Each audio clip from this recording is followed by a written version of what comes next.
Black Star Network is here. Hold no punches. I'm real revolutionary right now. Support this man, Black Media. He makes sure that our stories are told. Thank you for being the voice of Black America, Roland. Stay black. I love y'all. All momentum we have now, we have to keep this going. The video looks phenomenal. See, there's a difference between Black Star Network and Black-owned media and something like CNN. You can't be Black-owned media and be scared. It's time to be smart. Bring your eyeballs home. You dig?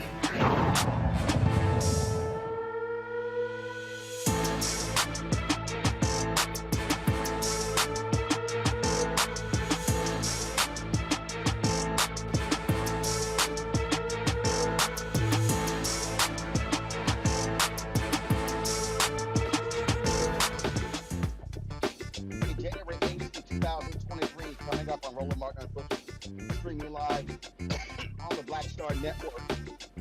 Voting patterns, significant drop in Black turnout, Latino turnout in Florida, North Carolina, Wisconsin. What are Democrats going to do to reach these voters in 2024? Tom Bonnier joins us on the show. Oh, Lord, the white nationalists at Fox News are really upset with Congresswoman Sheila Jackson Lee because she actually wants to brand white supremacists as being hate crime folks. Why is Tucker Carlson upset with her? The Congresswoman will join us on Roland Martin Unfiltered. Also, Wes Moore today became the third African-American inaugurated as the first third African-American elected as a governor in the country.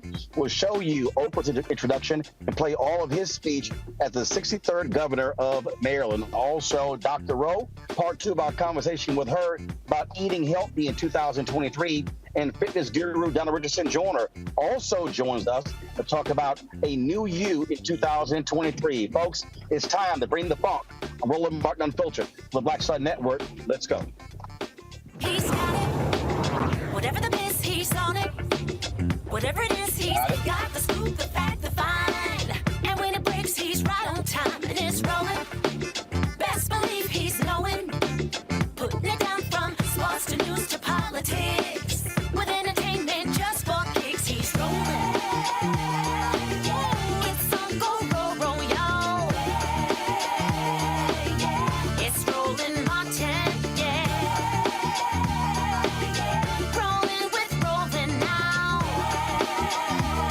He's funk, he's fresh, he's real, the best, you know he's Roland Martin now.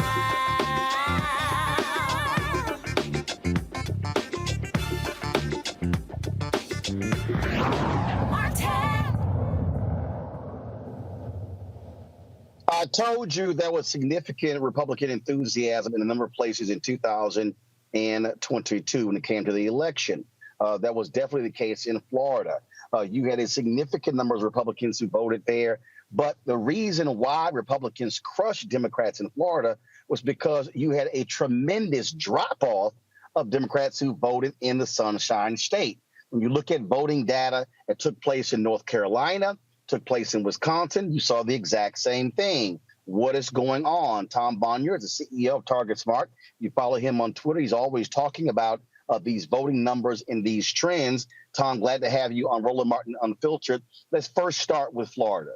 And that is the Democratic Party is in total disarray in that state. Manny Diaz has resigned as head of the Florida Democratic Party. He's complained about money not being put into that place. But the reality is you just simply have no plan. You have no focus whatsoever.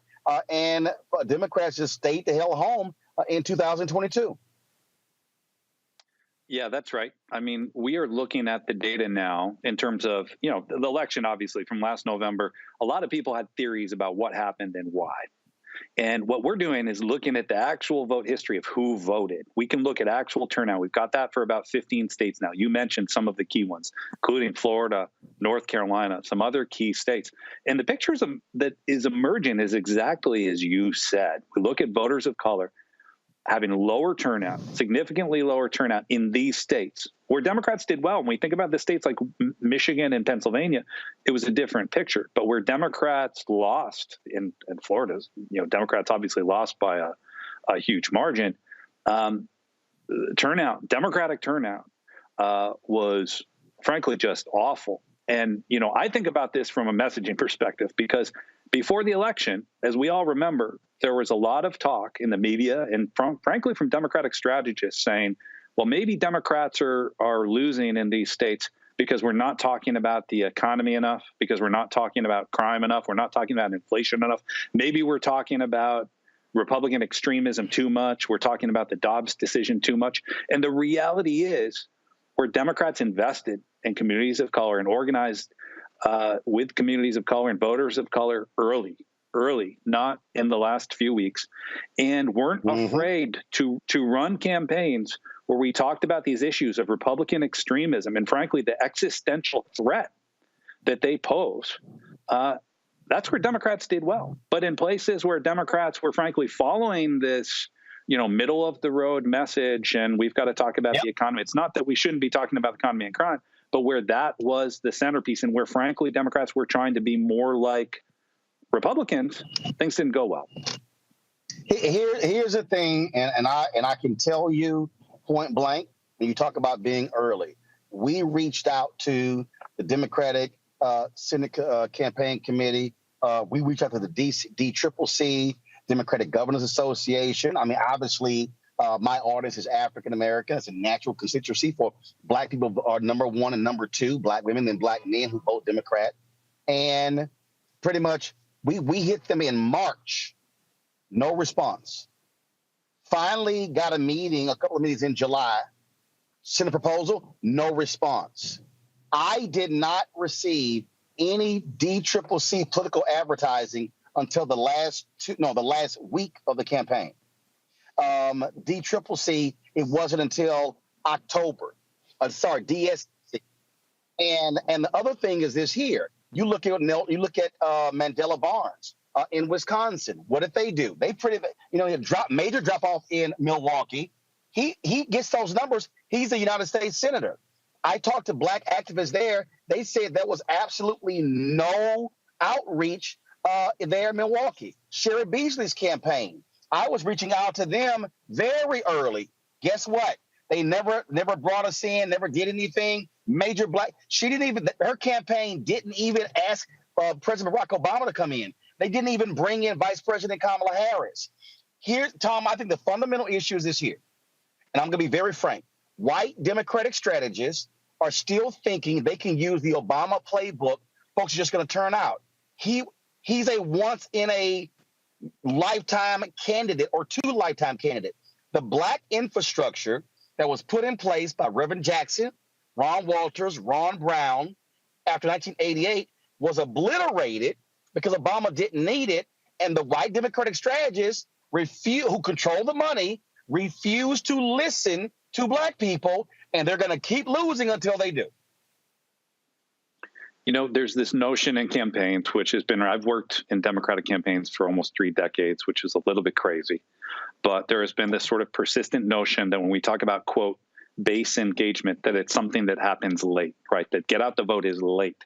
And so then that really lumps voters of color into this bucket where, well, we're going to spend that money and we're going to do that communication late in campaigns. And I think, you know, again, some campaigns have bucked that. Some organizations have not followed that trend and have invested early. And I think you see the difference.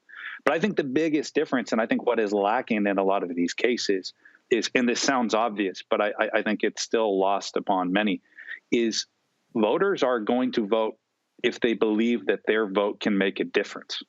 If they see that it's potentially going to have an impact. You know, I think about that. We talk about the Dobbs decision. I talked about that a lot last year because you looked at that Kansas vote, an election that was put in August, an August primary, so that anti-choice Republicans could have their first victory. They could have right after the Dobbs decision. And what happened was there was a clear delineation there where if you voted no on that, you could protect a woman's right to choose in that state. And actually a state that people think of as a, you know, overwhelmingly white state, which it is. The coalition was actually quite diverse, especially seeing younger Latina women coming out in record-setting numbers, women turning out at a higher rate than men. Why was that? It was because they saw a clear line between their act of voting and the outcome that they desired, which was protecting choice. And we as Democrats are not doing a good enough job in connecting that line in enough of these communities that if you vote Democratic in these states, this is going to have this outcome that is important to you. Yep. That's where we're not doing enough of that work. Well, what you just said, Terrence Woodbury, a black pollster, literally had the data showing that. Cornell Belcher, the same. But again, and I need people listening, people like, well, Jamie Harrison, they don't understand. The DNC doesn't get the lion's share of the money anymore. The real fundamental problem is that money is going to these PACs. Frankly, they're not diverse at all. And if they don't listen, and I'm saying to the Biden people right now, you should be investing right now for 2024 because you've got to tell the story of what you accomplished because a lot of people, frankly, don't know. If they aren't focusing on that right now, they wait late, they may stand to lose next year. Yeah, I mean, that's absolutely right. This early investment, it's now. Now is the time. I will say, and I think we need to call this out as well, there has been this popular notion that has taken hold in the Democratic Party really over the last couple of election cycles, this notion that the path to victory for Democrats sort of universally is this appeal to less educated white working class voters, you know, be middle of the road. And, you know, people made this argument in Georgia. There's this false narrative that Stacey Abrams lost because she ran a, quote, GOTV, a turnout only campaign. We worked with that campaign. We did polling, something I'm very proud of for Stacey Abrams. She did not run a mobilization-only campaign. She ran a campaign that appealed to all Georgians.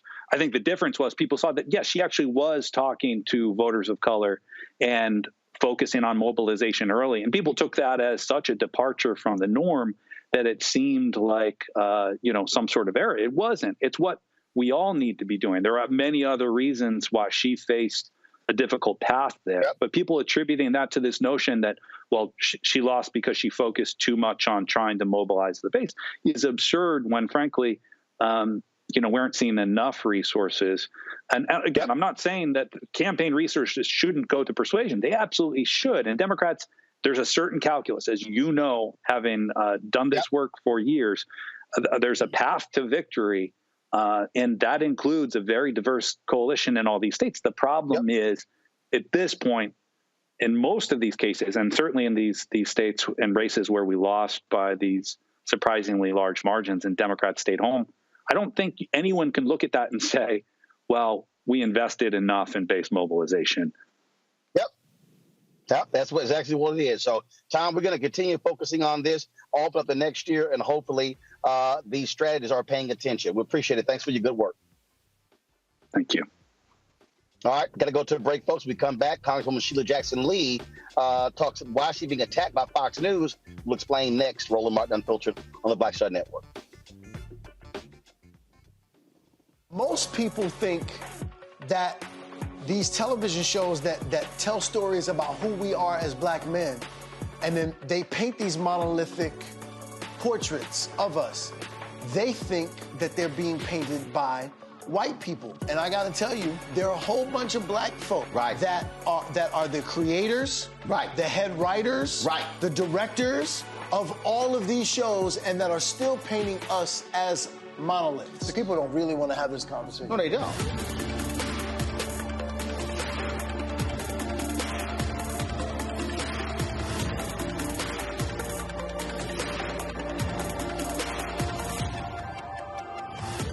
Next on the Black Table with me, Greg Carr. Our legal roundtable is back in session as we look at yet another potential landmark case being considered by the United States Supreme Court. This one is called 303 Creative versus Alennis, and may be the most important and far-reaching First Amendment, that is freedom of speech, case of our time. It could, depending on how the court rules, open the door for a return of Jim Crow segregation laws. It's true. If you say we can discriminate against one, you're saying we can discriminate against all. That's on the next Black Table. Don't miss it. Right here on the Black Star Network. So this is Roger Bow. I got a message for Roland Ascot Martin. Buddy, you're supposed to be hooking me up with some of these ascots that you claim to wear. Where's mine, buddy? Hey, yo, Peace World. What's going on? It's the Love King of R&B, Raheem Devon, and you're watching Roland Martin Unfiltered.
All right, folks, welcome back to Roland Martin Unfiltered on the Black Star Network. Let me further unpack the conversation we just had with Tom Bonnier, and that is what we are dealing with here. When you look at the actual data, you will see that black voters who are 65 and older are more than likely to self-identify as Democrats. Voters who are 55 and older, somewhat. But as you go below 55, 45, 35, 25, 18, they're less likely to identify as Democrats. Now, you look at how they vote, they are likely to vote Democrat, but less likely to self-identify, which means that Democrats have to actually work harder to appeal to their base voters. And so what you have is you have these white Democratic strategists who sit in these meetings and they think, oh, we're going to get anywhere from 85 to 88, 90, 95% of the black vote. The question is not the percentage that they're going to get. The question is how many turned out. So Mandela Barnes, oh, he got 90% of the black vote in Milwaukee and Wisconsin, yet he lost. The issue wasn't the number, percentage number, it was the turnout, which means that Democrats are going to have to be more aggressive in how they target. Aggressive means spending money. Aggressive means you're going to have to put resources into it. So what you're seeing right now is all across the country, you're seeing where Democrats are losing because they are not properly investing, as you heard Tom say earlier, where black folks are. Let me be real clear. We saw that even in Georgia with the Warnock campaign. They were not necessarily putting money into black newspapers throughout. They did it like September or even later. When you start looking at, folks, again, how you win, today's black voter is different from the black voter of 10, 20, 30, 40 years ago. Unfortunately, the people who control the money in the Democratic Party are white Democratic strategists. Let me say that again. They are white Democratic strategists. Overwhelmingly, they control the money. Even when you have black campaign managers, even when you have black senior advisors, who controls the money? That is what determines, and what they then do is they try to put nearly all that money in television. Well, here's the problem when you put that money in television. That's not ground. You're not educating. And people are turning television ads off. That, folks, is what's at play. And we keep saying that. We keep telling folks that, but they don't listen. But you keep getting your ass kicked. Then you might wake up and realize, let's actually listen to folks. Robert Patillo is on my panel. He's a host of People, Passion, Politics, News Talk 1380 WAOK in Atlanta. A. Scott Bolden, lawyer here in Washington, D.C. We also have Rebecca Carruthers, Vice President for Fair Election Center. Glad to have all three of you here. Robert, the point that I was just making there, we saw it in Georgia. It really was the outside groups that really helped the Warnock campaign. They were sleepwalking for a while there because they kept putting that money in television. They weren't activating the ground.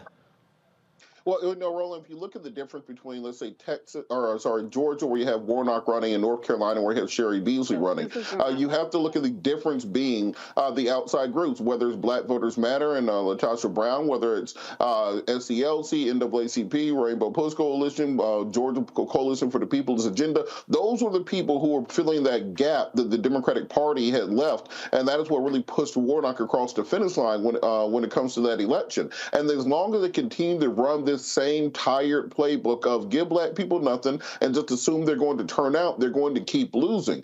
You also cannot ignore the policy side of the situation. The Democrats were able to push through a $1.7 trillion infrastructure bill. They were able to push through a skinny Build Back Better bill. But when it comes to things such as voting rights that they promised Black voters, they got nothing. When it came to criminal justice reform, where you have the Freedom Summer 2020, where people were pushing for that across the country, they got nothing. When it comes to even a vote on the study commission for reparations, you get nothing. So it's very difficult to motivate young people, in particular, and African-American males, to turn out when you look at all the things you said you're going to do for them, and then you did none of them, and then you're not investing in their communities, and you're not putting the street money out there to get them activated. What exactly did you think was going to happen? Well, but here's the deal, though, Rebecca. There were a number of things that they did, but if people don't know what you did and you don't explain what you did, then they're not going to know that, and you're not going to get that across, frankly, in a 30-second commercial. This is where what needed to happen. There need to be a lot more town halls, direct engagements,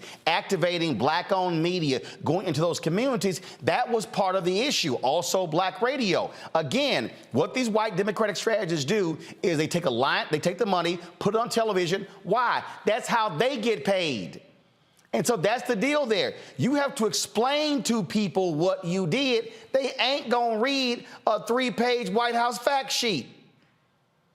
No, there are 3 phases of campaigning. There's identification, there's persuasion, and there's turnout, AKA GOTV, get out the vote. So with identification, you're actually going through all of your likely voters, those who are likely to vote, and you're identifying, are they going to vote Democrat or are they going to vote Republican? And then you have persuasion, where you get those undecideds and you start to persuade them on your candidate, and then you turn out folks. The issue is Black voters tend to be put into the turnout or the GOTV bucket.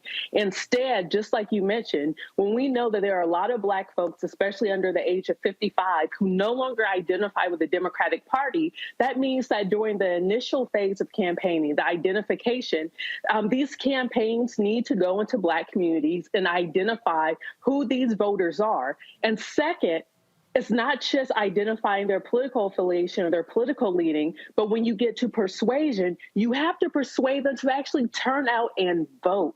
And that's something that's not happening. Instead, it's just a shortcut that Democrats have been playing for the last 30, 40 years of let's wait until the last few weeks of the campaign, let's dole out walking around or street money, and let's use that to actually turn out Black folks to vote. And that simply does not work anymore. And it's tired, and it's an old play. It really is still operating by an old playbook. And there are people, Scott, who are like, okay, you're blaming Obama. No, what I'm saying is the strategy that Obama had, nobody else can replicate. Kamala Harris couldn't do it. Cory Booker couldn't do it, because even Black folks was like, yeah, that ain't gonna work for us a second time. He did not need a targeted Black plan. He had one, but he didn't need it. But his was sort of nominal. And so that political infrastructure I keep talking about, that Reverend Jackson, Ron Brown, the late Dr. Ron Walters put in place, that was obliterated when Obama comes in, and these white strategists in the Democratic Party, they still keep thinking, we can keep using that playbook. Nah, you can't parachute him in and think he just gonna have people turn out. It's not gonna work. How ironic that the first Black president, that their administration, their campaign, killed off the ground game put together by Reverend Jesse Jackson. And Jesse Jackson and those who came before him, including Ron Walters, enabled Barack Obama to be Barack Obama and become the first Black president. But it's all, politics is all local politics. Marion Barry here in D.C. used to say, how many votes you got coming out of Ward 5? And if you couldn't tell him, he knew that your ground game wasn't sharp. Because when he campaigned, He counted every vote, every yes, every maybe, and gave a card, and the card came back to him. He could tell you how many votes he was getting out of Ward 5 every campaign he ran. The other thing I want to say is, it's interesting you bring up Ron Brown, because the one thing you said that people may have missed was that with James Harrison, all of the Democratic PAC money doesn't come to the DNC. Ron Brown, if you talk to his son, and I know you have, he's been on the program with us, one thing that Ron did in '88 or whatever years he was head of the DNC, he brought all that money to the DNC table. And he could decide how it was spent and who he was going to spend it with. Now remember, the DNC in 1988 is totally different because Citizens United. So that's totally changed the deal. Here's the deal. Hold tight 1 second. I got to go to a break. I want to pick up with this when we come back. And then, of course, we're going to show you Oprah's introduction of Wes Moore today at his inauguration. We'll play his whole speech as well. Here from the UNCF, talk to Congresswoman Sheila Jackson Lee. We also have Dr. Rowe as well as Donald Richardson on the show as well. Jam-packed show, lots for you folks. We'll be right back. Roland Martin Unfiltered on the Black Star Network. You two folks, hit the like button. Y'all know you ain't nobody else giving you this kind of content anywhere else in America. Back in a moment. Hatred on the streets, a horrific scene, a white nationalist rally that descended into deadly violence. White people are losing their damn minds. As an angry pro-Trump mob storms the U.S. Capitol, we're about to see the rise of what I call white minority resistance.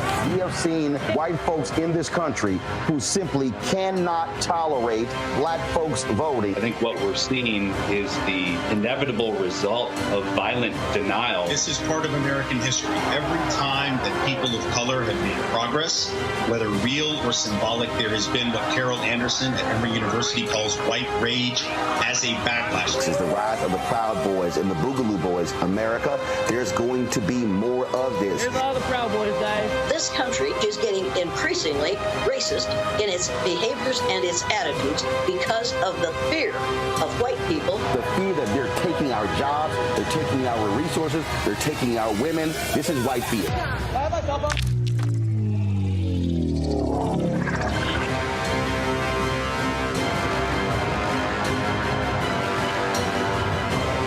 I'm Dr. Jackie Hood Martin, and I have a question for you. Ever feel as if your life is teetering and the weight and pressure of the world is consistently on your shoulders? Well, let me tell you, living a balanced life isn't easy. Join me each Tuesday on Black Star Network for A Balanced Life with Dr. Jackie. We'll laugh together, cry together, pull ourselves together, and cheer each other on. So join me for new shows each Tuesday on Black Star Network, A Balanced Life with Dr. Jackie.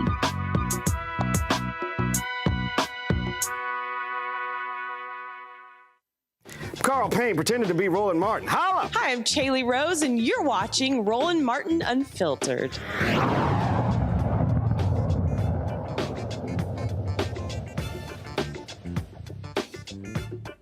Welcome back to Roland Martin Unfiltered. Scott, go ahead and finish your point.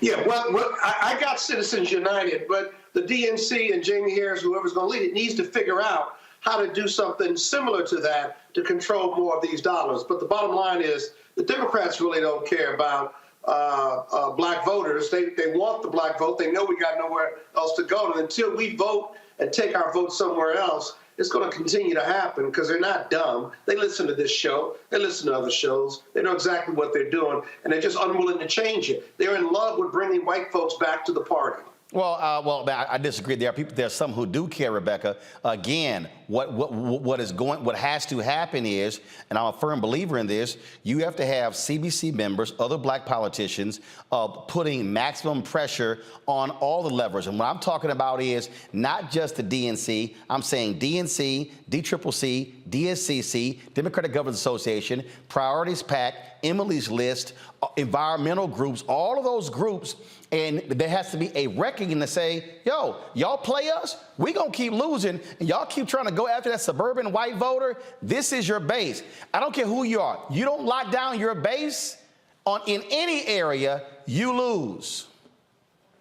Right. Right now, the CBC is the largest caucus on the progressive side. They could really take over the D-Trip. In fact, right now, what I would suggest for them to do is start knocking on doors in Black neighborhoods and organizing Black folks around what's happening with local school boards, especially with critical race theory, especially with Black history being removed from a lot of our public schools. That's something very easy and simple that they could start organizing Black communities around. Oh, absolutely. All right, folks, let's go to our next story. Today in Annapolis, Maryland, Wes Moore was sworn in as the 63rd governor of Maryland. He is the third African-American elected governor since Reconstruction. Of course, Doug Wilder was first in Virginia. Deval Patrick was second in Massachusetts. And it was Wes Moore today in Maryland. There were a number of people who were there. Actor Chris Tucker were among those folks there. And it was Oprah Winfrey, of course, who had Wes Moore when he was a book author on her show, who gave the introduction before he gave his speech as governor of Maryland. I will, to the best of my skill and judgment. To the best of my... Hello, Maryland! I can tell you it is such a joy to be here on this day. And what a joy to be back here in Maryland. I'm back! I have to say, I was just 22 years old when I first came to Maryland. I was starting a new job as a co-anchor of the 6 o'clock news on WJZ-TV. And I left my home in Nashville, and I drove myself here in an Oldsmobile Cutlass to Baltimore. I moved into the 3rd floor at 10109 Windstream Drive, Columbia, Maryland, which at the time was considered this new model city. I was so excited, living away from home for the first time, from my family for the very first time. And as I walked around the city of Baltimore that first week, I saw the strangest thing. Their promo campaign was my face on billboards, and my face on the backs of buses. My face advertising the 6 o'clock news with Jerry Turner. Remember Jerry Turner? And a question on the billboards and the buses said, "What is an Oprah?" Honestly, I didn't really know the answer to that myself. When I moved to Maryland, I had no idea really who I was or what an Oprah was. But I will tell you something, Maryland is where I figured it out. The 8 years that I lived here were some of the most significant years of my life. I grew up here. From a young, naive girl, I truly had corn growing behind my ears. I was truly green behind the ears, and grew into a woman becoming more and more of myself from every challenge and every experience. I found community here at Bethel AME Church every Sunday. I found the freedom to perform and feed my creative spirit. I found my professional calling sitting alongside Richard Scher for the show People Are Talking. And though it wasn't the job that I moved here to do, it was the job that sparked my desire to use television to tell stories that would impact people's lives. And I found some of the closest friends of my life here, Maria Shriver and my BFF, Gail King. But most important, in Maryland, I found myself. This state is something special. It's a place where so many others have done and will do exactly what I did. Plant the seeds of their wildest dreams and watch those seeds grow into reality. Maryland is full to the brim with opportunity. It was back then, it is now. And I know that with Wes Moore as your governor, Maryland's best days lie ahead. So let me tell you a little bit about the Wes Moore that I know, the Wes that I'm proud to be standing here with today. Well, I met Wes for the first time in 2010 when I interviewed him about his best-selling book. Y'all read the book, right? Everybody's gonna want to read the book now.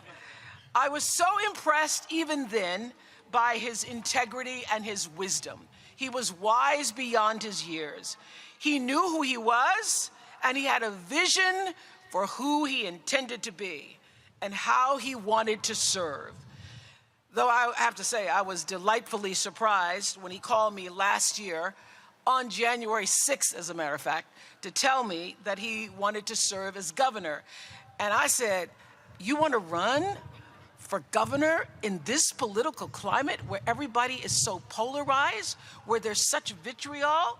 Look at what's happening right now as we speak, because as he was telling me, I could see the CNN screen behind him, and that's the first I knew of the invasion of the Capitol. So then I turned it on. I go, look at what's happening. You want to run in this climate? And he said, exactly.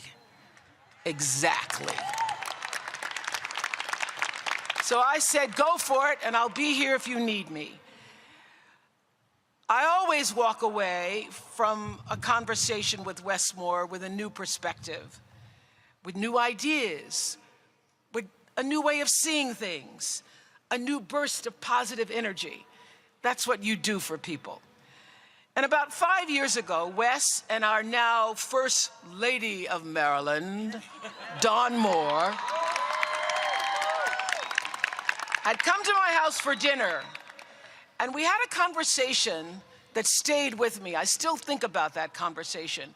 We were talking about, as we often do at the table, how to live with purpose and meaning, and how to continue that into your later years, and how to know that you are spending your precious days in a way that you'll be able to look back with pride and have absolutely never any regret. And I remember, Wes, you said to me, because I had just recently ended the show, and you said, your job title, talk show host, will change. Your titles change throughout your life, you said, but your occupation will also change. But your work, you said, will always be consistent. Wes has had quite a few titles in his life. Author, Army Captain, CEO, and now governor. The man has worn many hats, but the work he's done, the work he has always done, that has never changed. It has not changed, not even a little. He has always been committed to helping young people find purpose and direction in their lives. That's why he started a small business in Baltimore that gave a helping hand to college students who needed one. He's always believed that everyone deserves an equal shot at success, an opportunity to live well, to have lives that are meaningful and provide for their families in the way that he's able to provide for James and Mia. That's why he joined the Robin Hood Foundation, one of the largest anti-poverty organizations in America, and distributed more than $600 million to families in need. He has always loved our country and believed that our country is worth fighting for. That's why he served as a captain and a paratrooper in the 82nd Airborne Division. So you see, this might be his first day as an elected official, but Wes Moore has been a public servant his entire adult life. And there's so much more to come. He's just getting started. I once asked Wes what service meant to him, and he told me, it's the thing that makes your heart beat a little bit faster. Well, something tells me that as you prepare to tell us about your vision for a stronger, safer, and more equitable Maryland, a Maryland that leaves no one behind, as you prepare to serve the state that has meant so much to you, I do believe that your heart must be pumping, pumping, pumping, pumping some wild, ecstatic excitement and love for Maryland and all who abide here. It is my honor to introduce you as my friend, to introduce you as someone who I believe in, as a man I truly respect, and a man I so trust. I trust you. I trust your vision. I trust your leadership. And I want you to know you can trust it too. In your new governor, Wes Moore.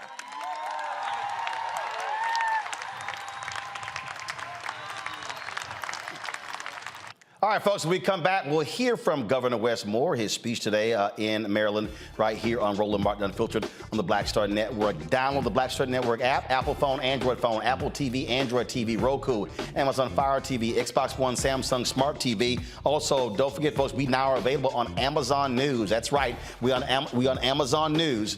And so if you actually pull up the Amazon Fire Stick, you can actually watch us on Amazon News. You can tell Alexa, Black Star Network. You can actually hear the audio from the show as well. And so our 24-hour streaming channel is now live on Amazon News via the Amazon Fire Stick. We'll be right back on Roland Martin Unfiltered on the Black Star Network. That's right. You got to be.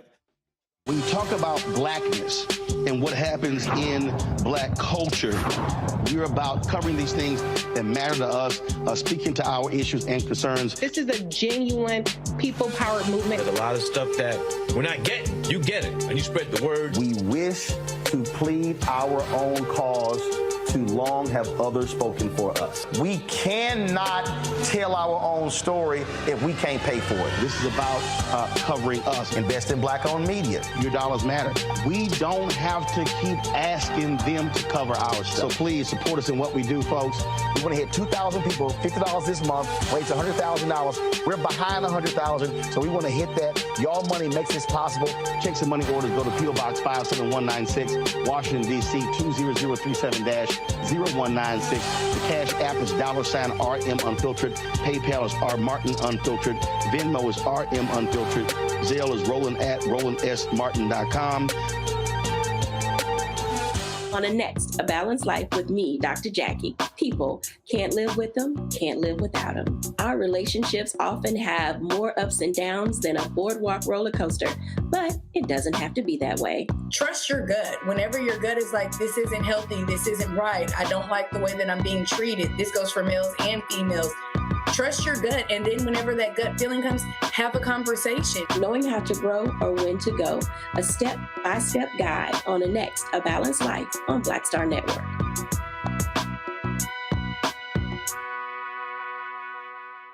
Pull up a chair, take your seat. The Black Table with me, Dr. Greg Carr, here on the Black Star Network. Every week, we'll take a deeper dive into the world we're living in. Join the conversation only on the Black Star Network.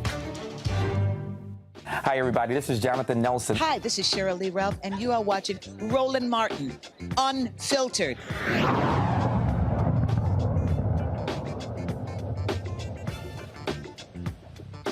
We carry it live today. Here is Wes Moore's speech as the new governor of the state of Maryland. Hello, Maryland! To Governor Hogan, we are grateful and thankful for the kindness that you and your team have shown throughout this entire transition period. Thank you for 8 years of great service to a state that we both love.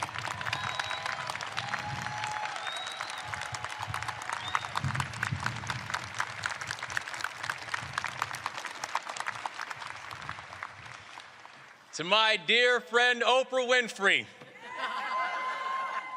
a Maryland girl at heart, thank you for your incredibly kind and gracious introduction.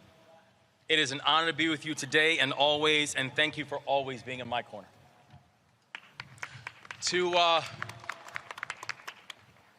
your new First Lady,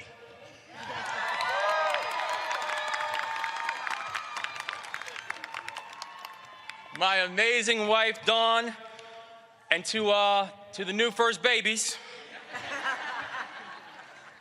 me and James, you are my heart, you are my soul, you're my everything, and I love you.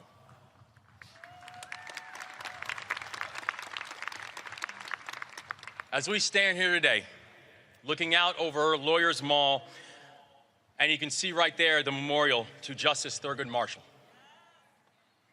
It's impossible not to think about our past and our path.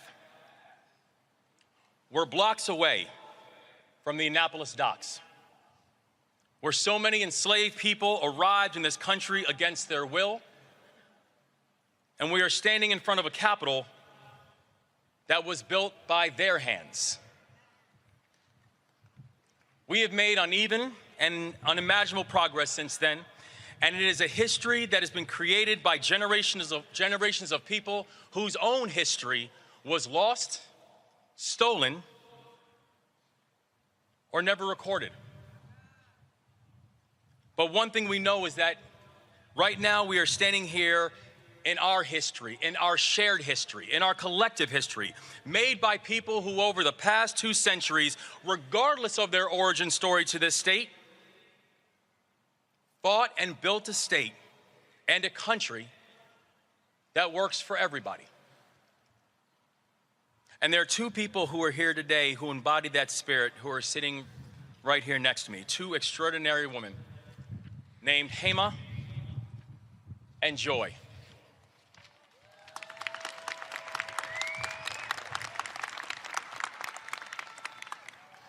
Hema came to this country from India.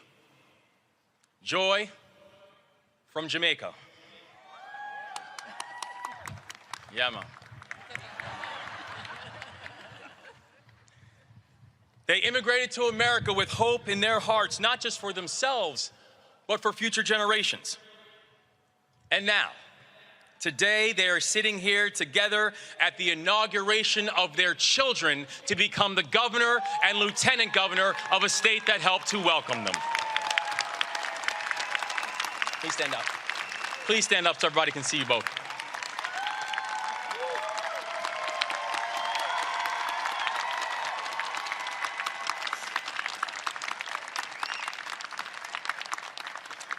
To Aruna's mom, Hema, and to my mom, Joy, you epitomize everything special about this state. And you are proof that in the state of Maryland, anything is possible. Now, yes, Aruna and my portraits are going to look a little bit different from the ones that we've always seen in the Capitol. But that's not the point. This journey has never been about making history.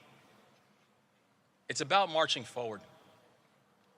Today is not an indictment of the past. Today is a celebration of our collective future.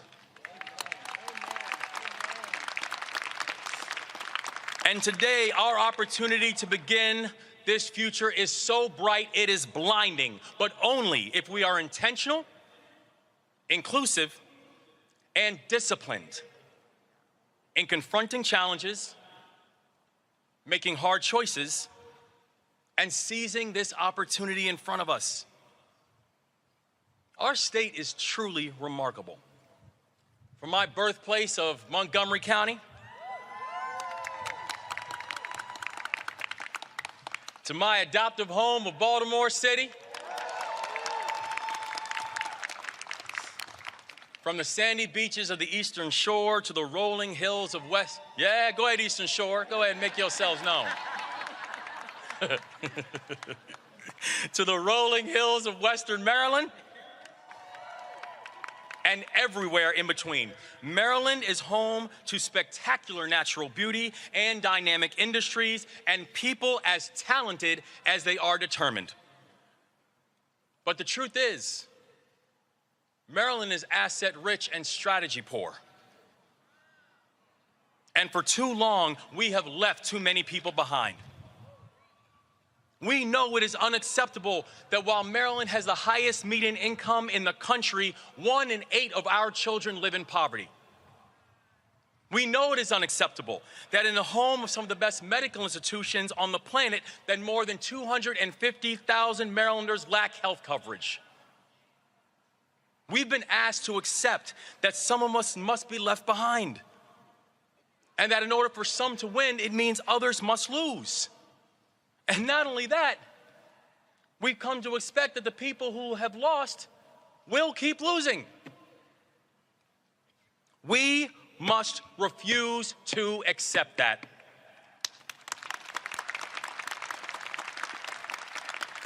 Instead, I'm asking you to believe that Maryland can be different. I'm asking you to believe that Maryland can be bold, and I'm asking you to believe that in this moment, Maryland can lead.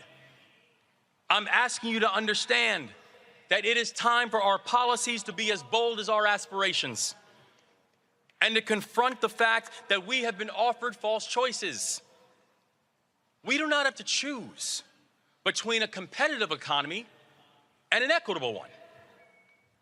Maryland should not be 43rd in unemployment or 44th in the cost of doing business. We should not tolerate an 8-to-1 racial wealth gap, not because it only hurts certain groups, but because it prevents all of us from reaching our full potential. We can attract and retain top industries like aerospace, like clean energy, like cybersecurity, and raise the minimum wage to $15 to help folks feed their families. Maryland can reward entrepreneurs who take bold risks and provide stability for families in need. Maryland can be the best place in America for employers and employees. It shouldn't be a choice, it isn't a choice, and the path forward requires us to do both of these things together. And there's another false choice we often hear, that people must choose between feeling safe in their own community and feeling safe in their own skin. Over the last 8 years, we have seen the rate of violent crime rise, and many Marylanders have grown weary in their faith that governments can actually keep them safe. We can build a police force that moves with appropriate intensity and absolute integrity and full accountability, and embrace the fact that we cannot and will not militarize ourselves to safety.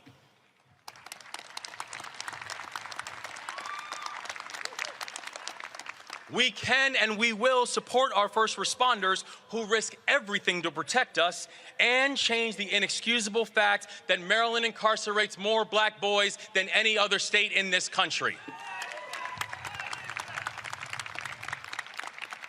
We will work with communities from West Baltimore to Westminster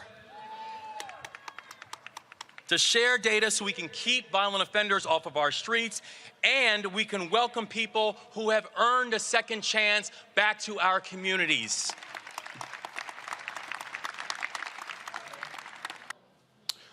All right, folks. Scott, I'll start with you. Heck of a day for that man of Alpha Phi Alpha. No, I thought he was a Kappa. You sure? He sounds like a Kappa. No, he's but he's an Alpha. He sounds like Obama too. He sounds like Obama too. No. He sounds like Wes Moore 1. Yeah, okay. But he sounds like Obama as well, not 2. But here's the deal. He's got a ton of goodwill. He's got a multi-billion-dollar surplus, and he's talking about the redistribution of wealth to raise everyone from the bottom. All ships rise. His first year is when he's got to get it done and to demonstrate his ability to lead. Remember, he's never been in the government. When you talk about the redistribution of wealth, you're going to hit some barriers, but given his goodwill and his leadership skill set, if it works in government, then he'll have a record to run on for president in 4 years or 8 years. That's what this is really about. Well, here's the deal. I dare say, Rebecca, don't start thinking about the presidency. Focus on being a good governor first. I really hope that he takes the page. I hope he takes the page. Stop talking. Rebecca's turn. Rebecca, go ahead.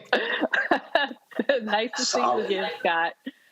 I really hope he takes a page from Maynard Jackson's role when he was mayor of Atlanta. I know being a mayor of a large city is very different than being a governor. But the reason why I say that is with Maryland's current surplus and also all that ARPA money, over $6 billion that went to Maryland, if he's talking about transitioning wealth, if he's talking about really building and digging in to BIPOC, Black and brown businesses, he definitely has the resources to do so. And I hope he uses Mayor Jackson's blueprint in order to do so. Right, about 20 seconds, your response. I gotta go to the break and play the second half of his speech. Well, I think the biggest thing is rebuilding Baltimore, as any governor of Maryland has to do. There's no reason for that city to not be one of the crown jewels of this country. I think having a mayor that can work, or a governor that can work with the mayor of Baltimore as opposed to against them, is a big step forward. Absolutely, and of course, if you're Maryland, you need a strong Baltimore when it comes to now sales taxes and property taxes, things along those lines.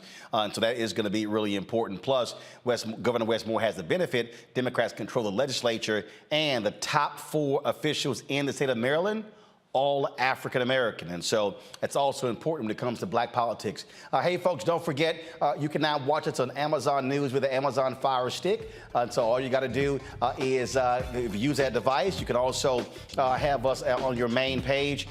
So that's where we are. And so please support us there and support us on all Amazon, Apple phone, Android phone, Apple TV, Android TV, Roku, Amazon Fire TV, Xbox One, Samsung Smart TV as well. When we come back, part 2 of Governor Wes Moore's inauguration speech today in Annapolis, Maryland. We'll be back in a moment.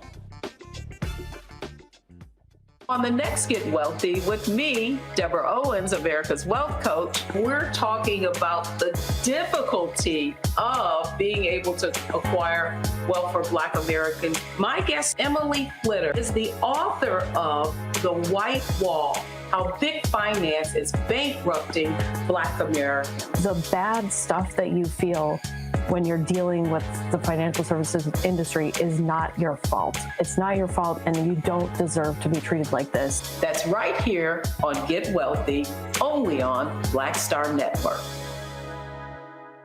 Next on the Black Table with me, Greg Carr.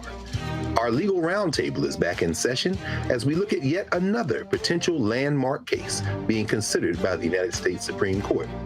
This one is called 303 Creative versus Alennis, and may be the most important and far-reaching First Amendment, that is freedom of speech, case of our time.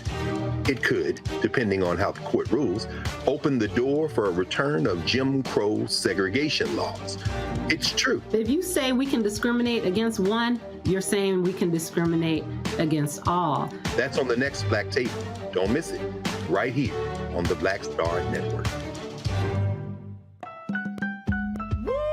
We're all impacted by the culture, whether we know it or not. From politics to music and entertainment, it's a huge part of our lives, and we're going to talk about it every day right here on The Culture with me, Faraji Muhammad, only on the Black Star Network. This is Judge Mathis. Hi, I'm Teresa Griffin. Hi, my name is LaToya Luckett, and you're watching Roland Martin Unfiltered. All right, folks, welcome back. Here's part 2 of Maryland Governor Wes Moore's inauguration speech. I know what it feels like to have handcuffs on my wrists.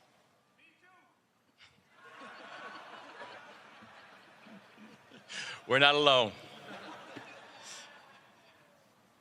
I felt that when I was 11 years old.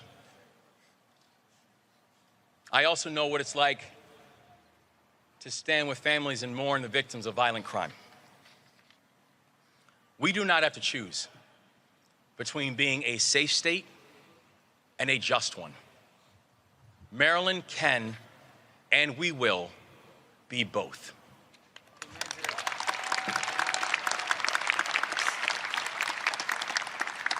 We're often told that climate change is a problem for the future, or something that you only have to worry about if you live in farmlands or in a flood zone. But climate change is an existential threat, and it is happening now in our communities. And so confronting climate change represents another chance for Maryland to lead. We can and we will be a leader in wind technology, in grid electrification, and in clean transit.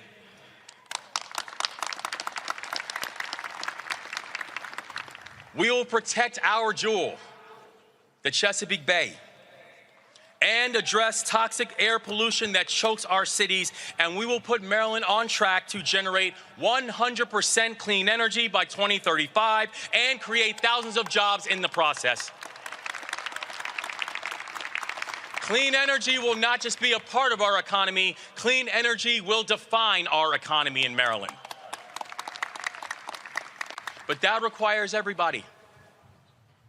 Companies, communities, state and local governments, and the people to take bold and decisive action together. And importantly, we do not have to choose between giving our children an excellent education and an equitable one.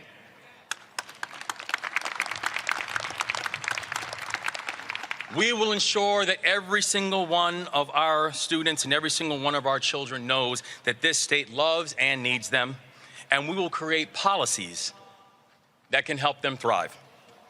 We will invest in our special education students, our English language learners, our LGBTQIA students, students experiencing homelessness, and every single child who needs a little extra help.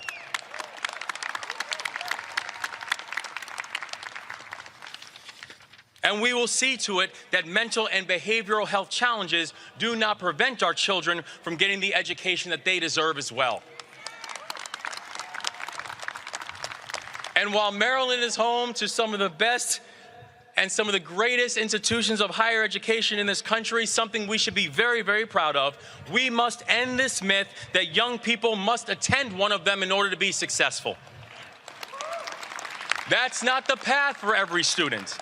To be clear, it wasn't my path. I joined the military when I was 17 years old. I went to a 2-year college, and I think things worked out pretty well.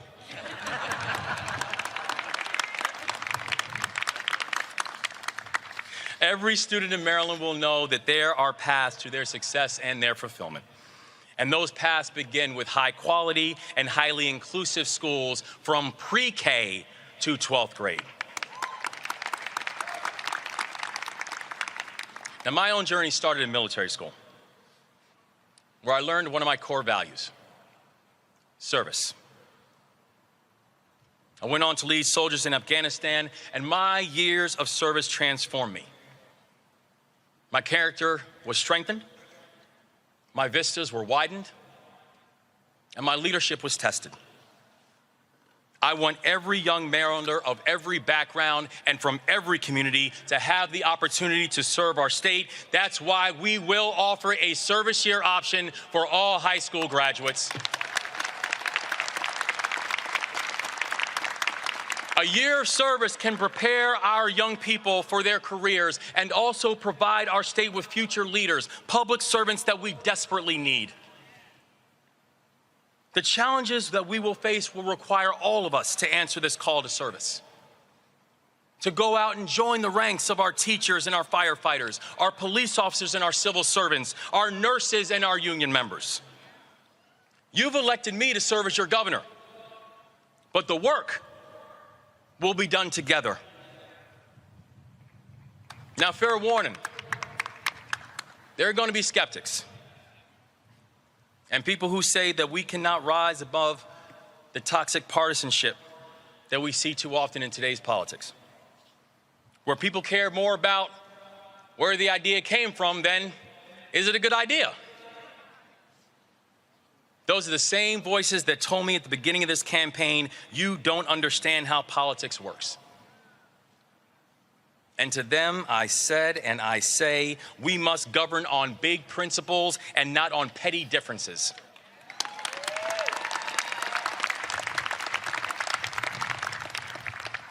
That we must govern in a way that addresses the needs of all of our families and not worrying about what a political ideology asks us to believe and asks us to do. That we must govern in a way that we will never forget who it is that we're fighting for, and what it is that we're supposed to be fighting for. We know that in this moment we have a chance, we have an opportunity, and we have a unique place and space to do something special. And when people say, well, how do you know that you can do this, or how do you know that you can execute upon this in this time of divisiveness, in this time of political vitriol, my answer is this: it's the only way that I've ever led. You know what question I never once asked my soldiers when I was leading soldiers in Afghanistan? What's your political party? It didn't matter. We had one job, one goal, and one mission. My job was to unify our unit and go out and accomplish that mission, and it's the same job and responsibility that we have right now. If we are divided, we can't win. But if we are united, we can't lose.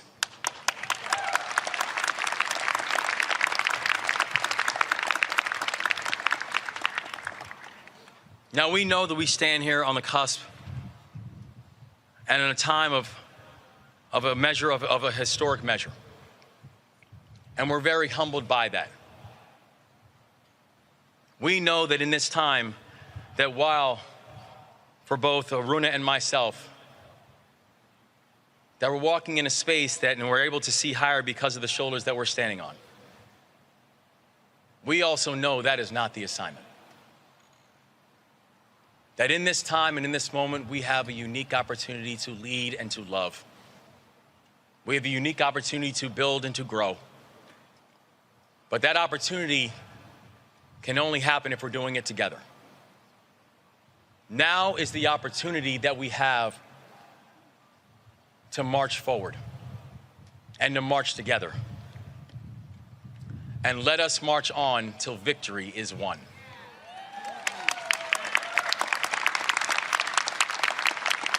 Today is not the victory. Today is the opportunity. It is our opportunity to lead with love. It is our opportunity to create with compassion. It's our opportunity to fight fearlessly for our future. Maryland, our time is right now. Our time is now to build a state that for those who came before us that they fought for, and it's a state that leaves no one behind. This is not a slogan, it is the fulfillment of a hope. Maryland, it's time, let's lead and let's do it together. God bless you all and thank you so much. Robert Patillo, powerful point there to hear the new governor talk about what it felt like to have handcuffs placed on him when he was just 11 years old.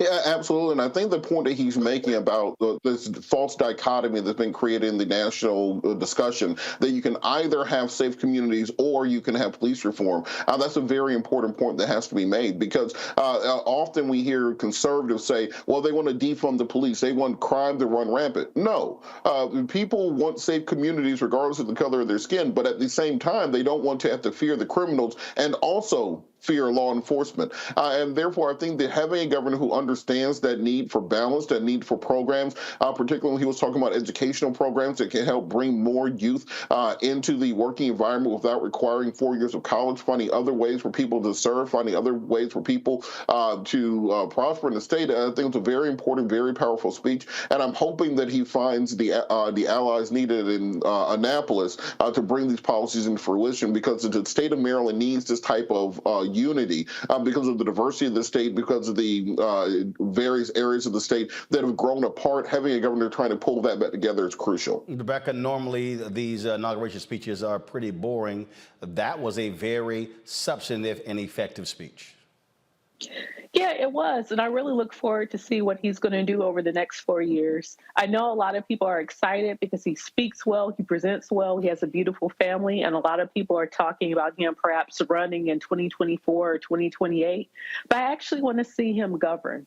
I want to see him take the time to do what it is that he outlined in today's speech and actually really work hard to make sure that the legislature is passing meaningful legislation, that he's being a friend to the mayor in Baltimore, that he's being a friend to the county executive in Prince George's County, that he's working with Montgomery County to really push those communities forward. And we'll actually see some good progress in Maryland if that happens, rather than having a governor who says the right thing, as we've had with the previous governor, but was adversarial, especially to Baltimore and at times to Prince George's County.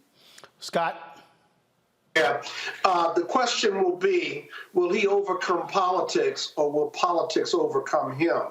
One of his favorite lines on the stump that he didn't use today was when he talks about poor, Black, and disenfranchised folks, he wants to create employers, not employees. So he's got this entrepreneurship piece that's going to go with all ships being lifted.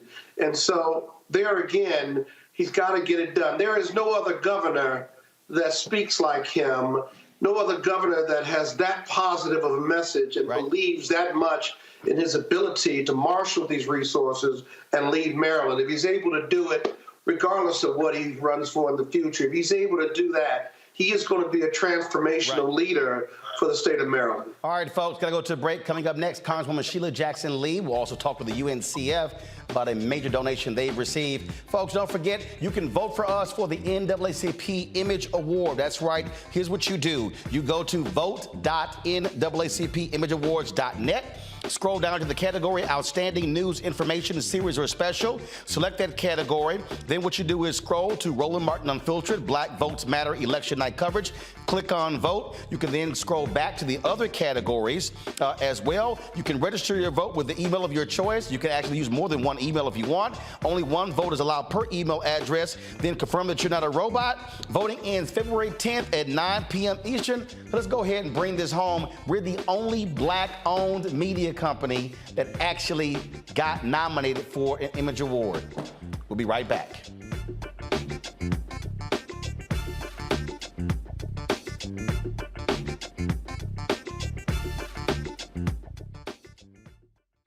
On the next A Balanced Life with me, Dr. Jackie. People can't live with them, can't live without them. Our relationships often have more ups and downs than a boardwalk roller coaster, but it doesn't have to be that way. Trust your gut. Whenever your gut is like, this isn't healthy, this isn't right, I don't like the way that I'm being treated. This goes for males and females. Trust your gut, and then whenever that gut feeling comes, have a conversation. Knowing how to grow or when to go. A step-by-step guide on the next A Balanced Life on Black Star Network.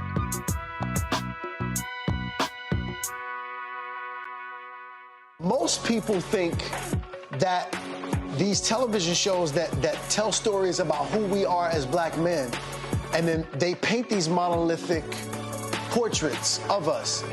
They think that they're being painted by white people. And I gotta tell you, there are a whole bunch of Black folk that are the creators, the head writers, the directors of all of these shows, and that are still painting us as monoliths. The people don't really want to have this conversation. No, they don't.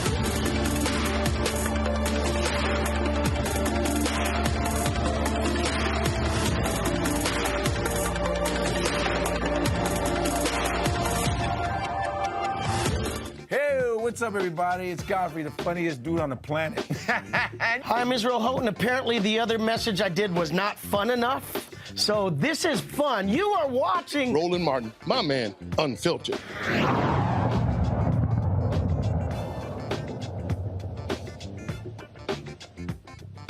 All right, folks, the white nationalists at Fox News never like it when you got to confront racism in this country. Tucker Carlson is really upset at Texas Congresswoman Sheila Jackson Lee because she don't like white supremacy. Listen to this fool.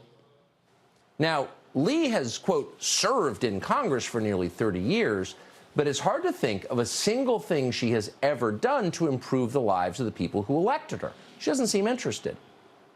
Instead, Sheila Jackson Lee has devoted her entire political career, indeed her entire life, to a single cause, shrieking about white racism. That's what Sheila Jackson Lee does for a living. Here's a selection. institutional racism and systemic racism taints and spoils the way that America treats, All right, so here's the whole deal. African Americans. I don't waste to Tucker Carlson. I just want to give y'all a flavor of what he's complaining about. First of all, I find it hilarious that Tucker will suggest that Congresswoman Sheila Jackson Lee hasn't done anything for her district in 30 years. I don't think Tucker's even ever been to her district. But again, when you're talking to a bunch of ignorant people on the Fox News who don't do any research whatsoever, they believe anything that he says. And so why is he upset with her? Well, Congresswoman Sheila Jackson Lee joins us right now. Glad to have you on the show. So, Congresswoman, you got little Tucker upset. Not only Tucker, but also Lauren Boebert, who started it first late Sunday night. And I provided her with a very detailed education on her misrepresentation and untruth. I introduced, Roland, H.R. 61, which I will stand by. I have worked extensively on hate crime, anti-hate crime legislation from the time that James Barrett was decapitated in Texas. Maybe Tucker needs to know the history of this state and the history of African Americans who have been subjected to hangings and brutalities. But I introduced the bill that would add white supremacy to the list of race, ethnicity, and religion as elements of hate crimes. Evidenced by Director Wray of the FBI, who said white supremacy is the largest portion of domestic terrorism. And unlike years back, when Al-Qaeda was a threat to the United States, domestic terrorism is. Should I list Buffalo, New York? Should I list Mother Emanuel? Should I list the Walmart massacre of Mexican Americans? All motivated, in many instances, by replacement theory and white supremacy. So Lauren Boebert took it on, that's the Congresswoman, and I gave her a treatise that she did not read the bill. It has nothing to do with speech. It has nothing to do with white people not speaking. In fact, I told Lauren Boebert, if she wants to be a white supremacist, be my guest. If she wants to speak about it, be my guest. But when that kind of speech, motivation relates to and results in a crime of hatred and violence, it is a violation and should be a violation of the federal hate crimes law. Now, I am incensed that Tucker Carlson would say all of my life. Well, all of my life I've been Black and I've been a woman. And so if it is necessary to speak about racism and what it does to taint America's soul and soil, I will do so. But I do so in the embrace of diversity, of the freedom of all backgrounds, white people, Hispanics, African Americans, Asians, others, and all religions. I'm known for that. I am known for that. And I take issue with his wrong interpretation. The thing that Tucker also conveniently left out is that after the Buffalo massacre of those black folks at that grocery store, you had Congressman Jamal Bowman who pushed forth a resolution dealing with the issue of white supremacy in that shooting. A significant number of Republicans voted against it. And so what we have to understand is that, so Tucker clearly is speaking to his audience. They align with white nationalism and in many cases white supremacy because they do not want folk like you and Congressman Bowman and others calling out white supremacy. They hate it. You are absolutely right. And my bill, and I supported Congressman Bowman, we worked together. My bill will be a law where it will be a criminal offense for white-motivated white supremacy generating into violence, violent extremism, and the loss of life. He added another insult by suggesting that I did a bloodline, if I will. If I'm correct on that terminology, it was used against Jews for many, many years. And I am stunned that he would now bring that terminology out when my understanding is that my Jewish friends are absolutely appalled at that kind of terminology and accusation against them. So he's taken upon himself to attack everyone in the most vicious untruth that you could imagine. I do want him to answer the question. How does he explain the killing of 10 black people in Buffalo? How does he explain the killing of worshipers in Mother Emanuel Church? How does he explain an individual from way north Texas, driving hundreds of miles to shoot Mexican Americans in a Walmart store? How does he explain that? And is he willing to accept that as what America is? I'm not willing to accept it. It is actual hate. It's a hate crime, just as in Charlottesville, where they said the Jews will not replace us.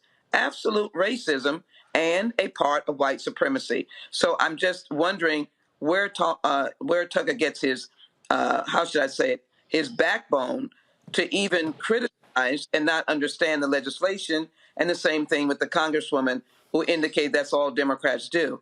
I don't want to give you a long litany of what I've done for the 18th Congressional District, but let me just say that I enjoy the opportunity to serve my constituents, and whenever they need me, I am there for them. So I'm curious, Congresswoman, has Tucker invited you to his show, or has your staff reached out to him to say, since you got so much to say, why don't you invite the Congresswoman on to have this issue discussed?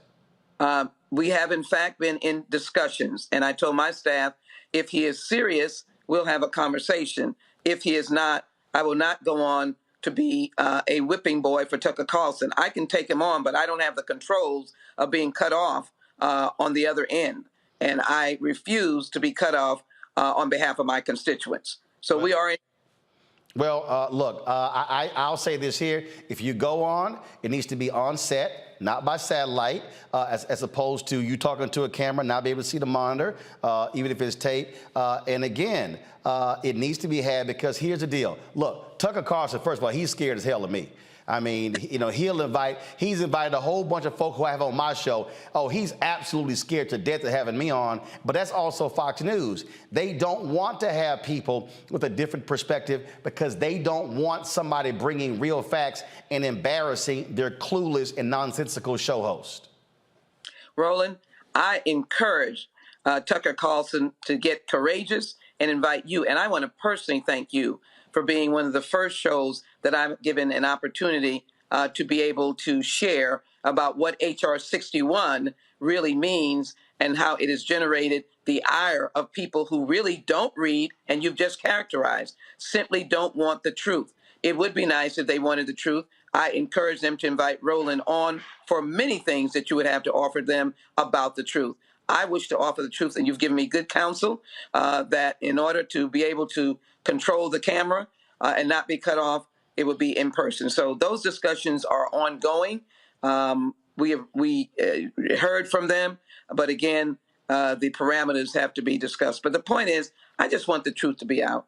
The truth is that white supremacy is dangerous, and it is part of the violent extremism that plagued us since January 6th. It plagued us with the voices of the former president, and it's plaguing us now. Does anyone understand why a individual who lost by 50 points would be shooting up the homes of Democratic election officials?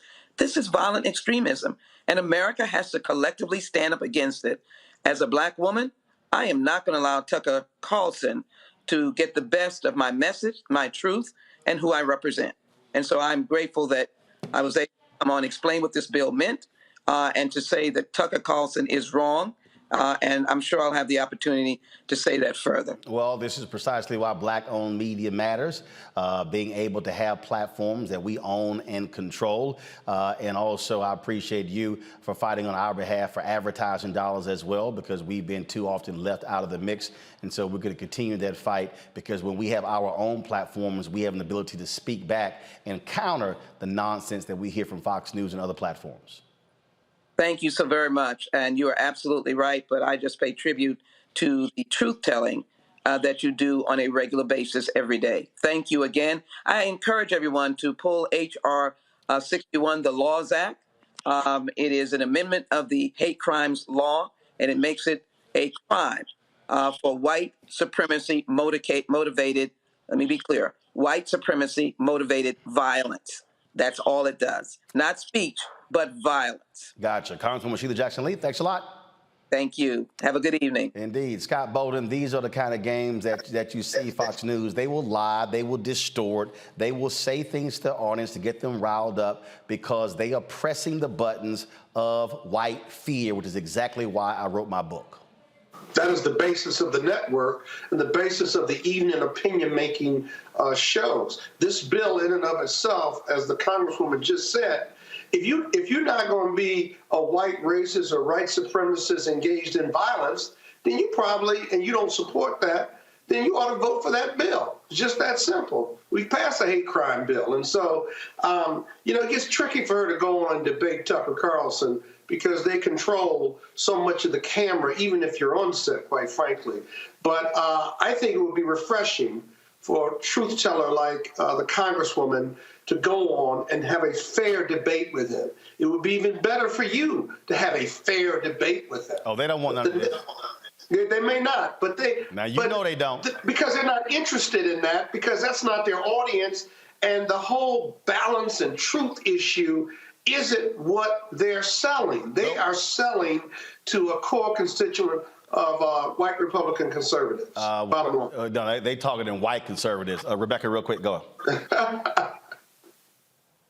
Business model for his show requires white grievance and white fear. That's the only way his show works. That's the only way his show is able to sell ads. But that said, the biggest problem that Tucker has is the accountability piece that Congresswoman Jackson Lee has placed in her bill to actually have accountability of not when you have white supremacy and hate speech, but when you actually have violence, when you actually have actions that is tied back to that speech. And that's what Tucker's problem is. He has a problem with the critical race theory, talking about white supremacy and calling things out because of that accountability piece. Even what he went on further to talk about what has happened in South Africa since the ending of apartheid. Well, one of the big things that's happened in South Africa since the ending of apartheid is a lack of accountability for those who led on apartheid, those who benefit during apartheid. Yeah, but those will be called facts, and Tucker doesn't like facts, nor does Fox News like holding them accountable as well. Got to go to a break. We come back. We'll talk with the UNCF about a huge donation they have received. Folks, we're talking about white fear. Don't forget to get a copy of my book, White Fear, How the Browning of America is Making White Folks Lose Their Minds, available on all platforms, including you can download it on Audible. Don't forget, I'll be in St. Louis on Saturday for our White Fear tour with the St. Louis Area Urban League with Michael McMillan and rapper activist Tev Poe. Look forward to that conversation at 3 p.m. If you want to attend, it's free, but send us a RSVP. info@RolandSMartin.com. I'll be right back.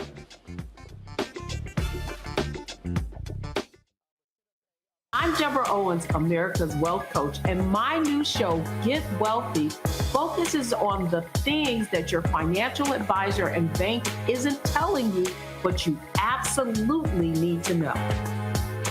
So watch Get Wealthy on the Black Star Network.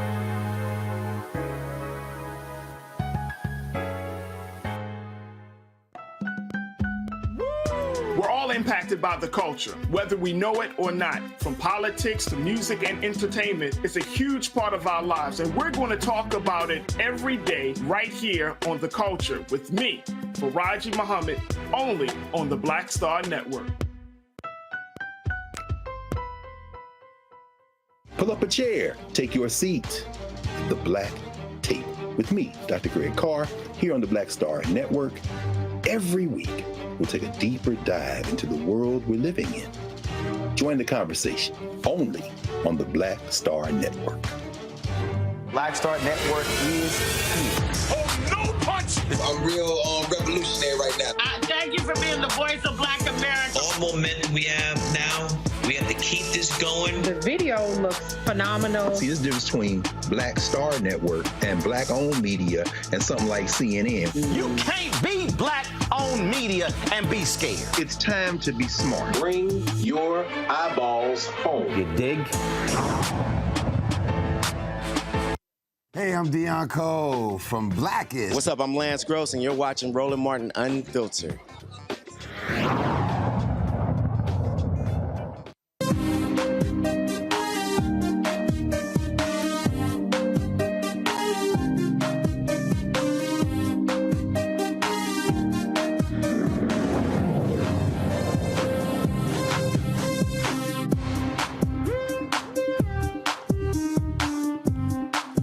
folks, big news about a big donation to the United Negro College Fund. The company Fidelity has made a $190 million contribution, the largest to the UNCF, as it relates to part of its $250 million investment in its My Education initiative. Of course, this new social impact program built by Fidelity and its philanthropic partners, again, commits $250 million across over the next 5 years to provide access to education and facilitate economic mobility for up to 50,000 underrepresented African American, Black, Latinx, American, Native American, and Asian Pacific Islander American students.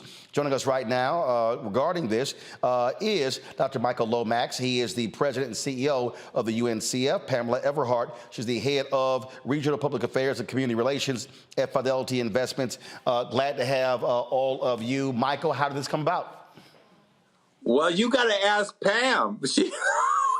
It came about because a wonderful company, Fidelity, wanted to do something great, and that is to help Black and brown college students in the communities where they have financial centers in 11 states around the country. And they did some homework, and they figured out who does scholarships in a innovative and holistic way. And they came knocking at the UNCF doors, and the UNCF doors opened, and we have developed a great program that meets the bill that Pam Everhart and her team at Fidelity want to meet for the communities where they work. So, Pamela, about that, how did those conversations begin and it result in this major contribution? Well, thank you, Roland, for inviting me to be on the show. I'll just start off by saying that Fidelity has focused on underserved communities for years. This is not anything new for us, but we wanted an intentional focus on education. Education is about who we are. It's a part of our culture. It's built into our fabric. And as Dr. Lomax mentioned, we started to do some research around education. And what we found is that Black students graduate from four-year colleges only at a 21% rate within a four-year period. Hispanic students graduate, only 32% of them graduate at 4 years. And with white students, it's 45%. And then we also saw that the amount of loans taken out by Black students was much higher than that of white students. And when they took out those loans, they were risky. So what we wanted to do was make sure that Black and Latinx students have an opportunity to start to build generational wealth.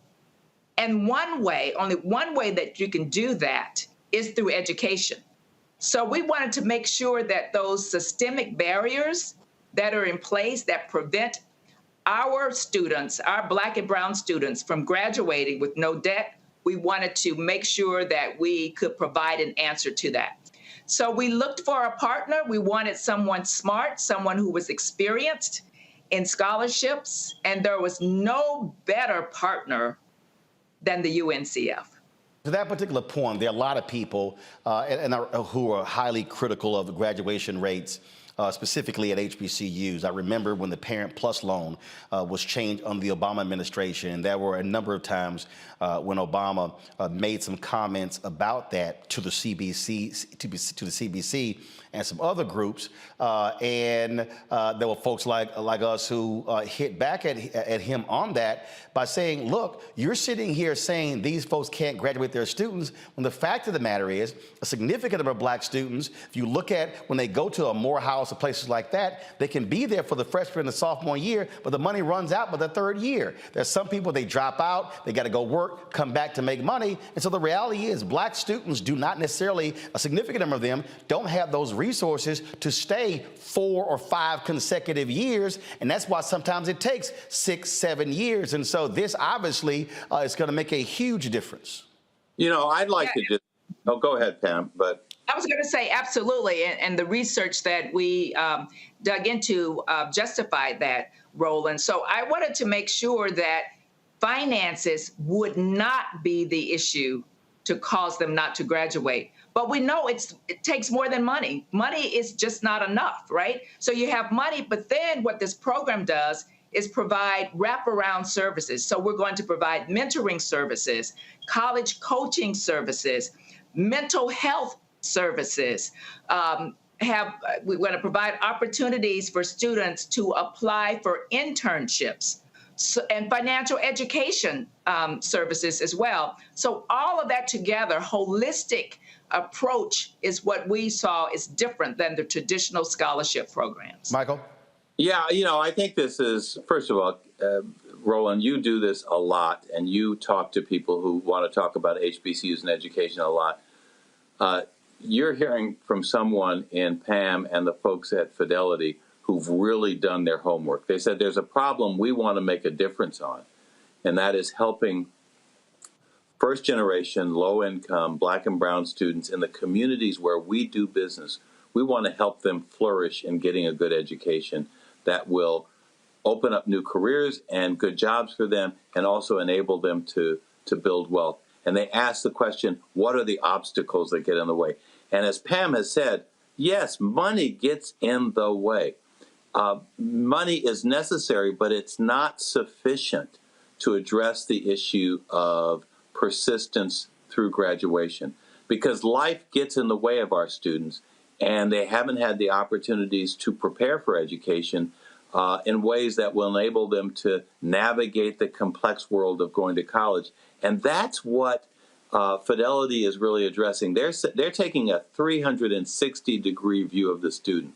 They're saying, yes, there's a financial issue that these students have, but they have other supports that they need, and we want to figure out with our partner, the United Negro College Fund, that knows scholarships and knows students and knows this journey, how we support those students so that they can be more efficient and more effective in making that journey. And then as the things that we learn, we want to share with our country.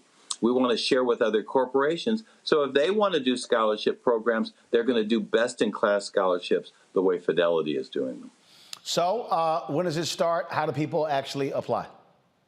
Well, they go to the website at UNCF, and they'll get information. Now, we have been moving very rapidly on this, and we will start receiving applications in another 30 to 60 days. So we're not ready for it yet. But if you are a high school senior in one of the communities if you're in Dallas-Fort Worth in Texas, if you are in Boston in Massachusetts, if you are in Raleigh-Durham in North Carolina, those three cities in those three states will be the first of the 11 states that are going to roll out on this every year. And so if you're a student who meets the profile we've been talking about, Pell eligible, and you are in the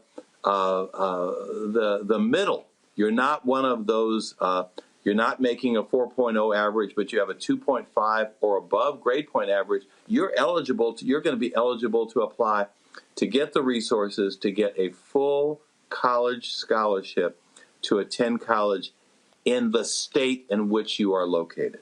So we'll be receiving applications starting at about 30 to 60 days.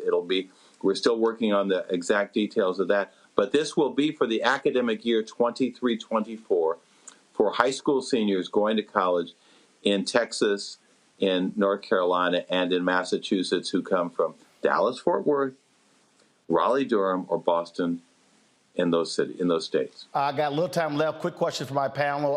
Scott, go. Hey, Doc. A. Scott Bolden here. Thank you to both of you all. As someone who sits on the Board of Trustees for Morehouse College, your alma mater, Dr. Lomax, we know this story far too well. The reality, though, is the HBCUs also don't have the resources to help those students get across the finish line. Yeah. Is any of the $250 million dedicated to assisting any of your member colleges and universities, or are you partnering with them in any way on this project?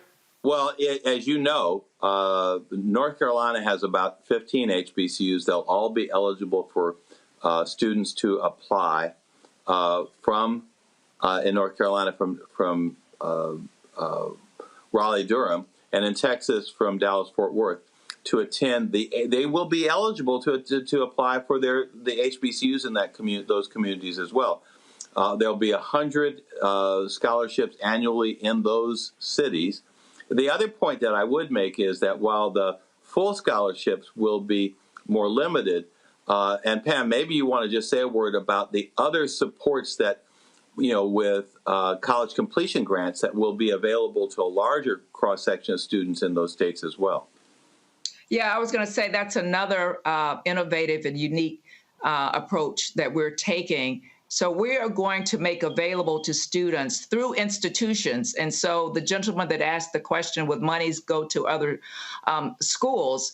Absolutely, through this retention process. So what we will do is make sure that there is money available for students who have, let's say, $1,000 left to pay, or a lab bill that they haven't paid.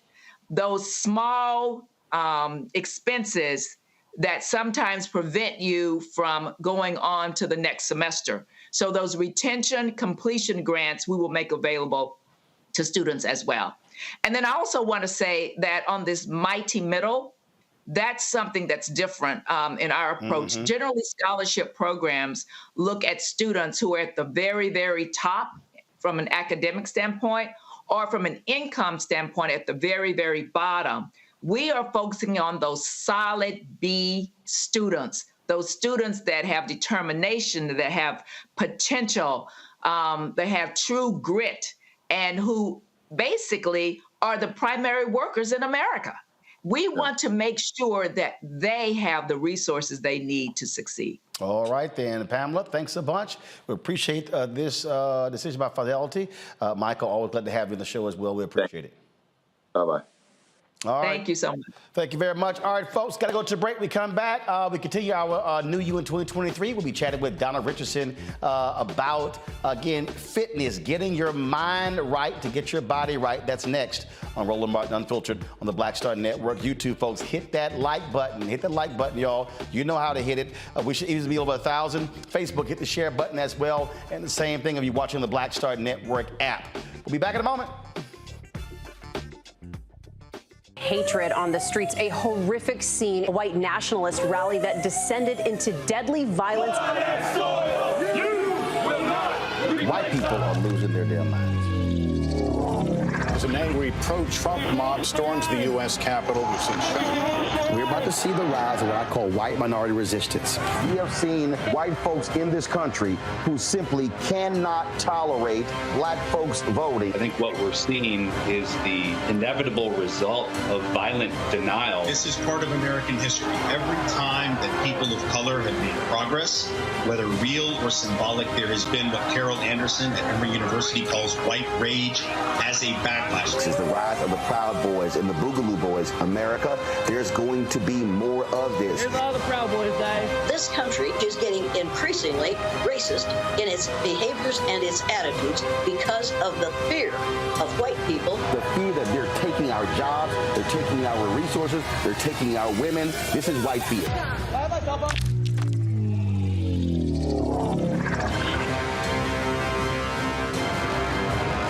On the next Get Wealthy with me, Deborah Owens, America's Wealth Coach, we're talking about the difficulty of being able to acquire wealth for Black Americans. My guest, Emily Flitter, is the author of The White Wall: How Big Finance is Bankrupting Black America. The bad stuff that you feel when you're dealing with the financial services industry is not your fault. It's not your fault, and you don't deserve to be treated like this. That's right here on Get Wealthy, only on Black Star Network. What's up, y'all? I'm Will Packer. I'm Chrisette Michelle. Hi, I'm Chaley Rose, and you're watching Roland Martin Unfiltered.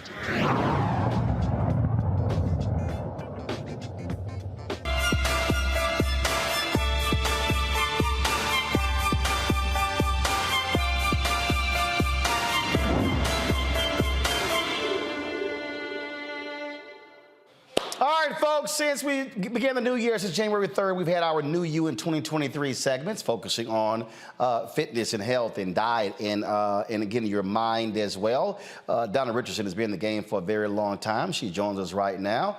Donna, glad to have you. First of all, Donna, I want to deal with the mind first because, again, at the end of the day, if you are not committed in your mind, I don't care what it is, whether it's working out, whether it's your diet, whether it's sleep, whether it's anything, you're not going to be successful in the long term. Yes, you're right, Roland. When I talk with people, and I've been doing this for 30 years, I will not even get them started until we try to change their mindset. You have to change and do it like a transforming or renewing of your mind. When you change your thinking, you will follow. So really, it starts with changing your thought process and then acting on that. I think so often we just go to act and we have not thought it through, or we don't have a plan. And sometimes this is about breaking old habits and establishing new habits. I think that is important for people to know that you have to want to change more than you want to stay the same. And it is challenging to change because we do hold on to some of those habits that we've had forever. But I always say it starts with here, right here. If you can change your thoughts, then you can change your actions. I remember Bishop Jakes said that you must eat from the garden of your own thoughts. So don't grow anything you don't want to eat. Everything starts here. So when we can start to change and transform the mind, then we can take steps towards being not just physically healthy, but mentally, spiritually, and emotionally as well. Got folks who are watching and they're already commenting, and one of the things I keep hearing from folks is, all right, okay, where do I start? Where do I begin? Because for a lot of people, it always happens in January. They'll join gyms and spend crazy amount of money, all that sort of stuff like that. But there really are some basic fundamental things people can do to begin this lifestyle journey. I would say one is commit. You cannot conquer what you're not committed to moving forward. So you have to set the goals and you got to be committed to it. Now, I know that I take this a little deeper than most. I'd like to have most of the people that I work with to have I would say to make a covenant with God. That is where you start, and with yourself, because you can set goals and you can have a plan, strategic plan to accomplish it. But I think it requires obedience and a higher accountability. Yes, it's great to have, the buddy system, but I think if you can have that plan and that goal with God, and He knows what you're trying to do, and you're communicating every day, you're following up with the actions, that's where that health covenant comes in. Just saying, this is what I want to do. You help me. We got to trust in Him with everything else. Why wouldn't we start with trusting in Him with our body, which is our temple of the Holy Spirit? I've got some other questions. So I would first say commit. We talked about change, how you have to change your mindset. Right. But the other part, too, I think is important is that a lot of times we will do things that we know aren't good for us, but learned this habit, we continue to do it. So we have to be willing to say, you know what, even though I've lived this way for a certain period of time, it's time for me to change that. And in order to change, you've got to make some big steps because it does start with your mind, but then every day you've got to be committed to doing it. It's like any other goal. You have to be persistent. You have to have perseverance, tenacity, courage, and step on faith and do it. I got some other questions, but I want to go to my panel. Rebecca, what you got for Donna? Donna, so I want to talk women and weightlifting. Should we be lifting heavy? Now, that is definitely a good question, and I think it depends on your goal. But as we get more mature, it is important, and when I say mature, older, over 50, 60, I think it's important to continue to do weightlifting, but I don't think it's important for you to do the heavy weightlifting. I think it's important to increase your strength, but also to increase toning the muscles as well. So you do weight training and weight-bearing activities, but I don't think it's so much to focus on how much weight you can lift, but just getting stronger and more toner. Because with age, the bone density starts to decrease, and we definitely need to do the weight training that will help increase bone density. That's very important. And then also still doing the cardiovascular so that your heart and lungs can be healthy. And you also want to lose the weight, and that is the common, both of them, along with eating a good nutritional program, having that. Nah, everything you just said, Robert don't do none of that. So Robert spend way too much time shooting his guns. Robert, what's your? You just get all kind of help. So you might get 3 questions. Go ahead. I did have a question. You know, we live in a different generation now, where there's a lot of emphasis on aesthetics and body positivity. You know, kind of the Lizzo phenomenon of I don't need to lose weight. And if you say anything about me losing weight, that's fat shaming. How can you talk to people in your life about maybe getting in shape or helping them to get in shape without coming off as being derogatory or fat shaming or making them feel bad about it? I think we have to change our perception of what being in shape or being healthy is, because being healthy is from the inside out. It's internal. So how's the blood pressure? Are you, at risk for high hypertension or diabetes? That's all health issues that we need to address. And if you're at the right numbers, you're healthy. But in terms of your shape, your size, your color, culture, it's important to be healthy. And you can be healthy and you be full-figured. I could be skinny and not be healthy. So we're focusing too much on the outside when we have to start with the health component of the inside. And I want to look fit and fine too. But what good is that if I've got high blood pressure and I'm taking diabetes medication and, I'm on this medication. And so it's like, it's not just about the look. And it goes back to what I said.